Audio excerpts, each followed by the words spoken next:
আজকে ড্রাগন ফল পাড়তে গিয়ে যা যা হলো ভিডিওটা পুরো শেষ পর্যন্ত দেখো তাহলেই বুঝতে পারবে।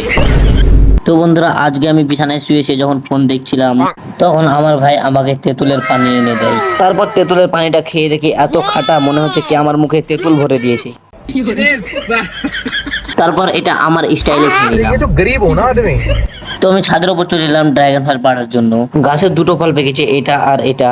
একটা তো খুব সহজেই পেড়ে নেই, কিন্তু ওই ফলটা আমার উপর রাগ করেছিল তাই দূরে আবে পালিয়ে গেছে। সালে। আবার আমাকে কাটাও মেরে দিল।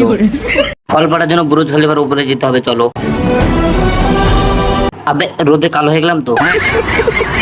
তারপরে তাড়াতাড়ি এই ফলটাকে পেড়ে নিয়ে আর একটা বিপদে পড়ে গেলাম। মানে উঠে তো গেছে, নামবো কিভাবে বুঝতে পারছি না।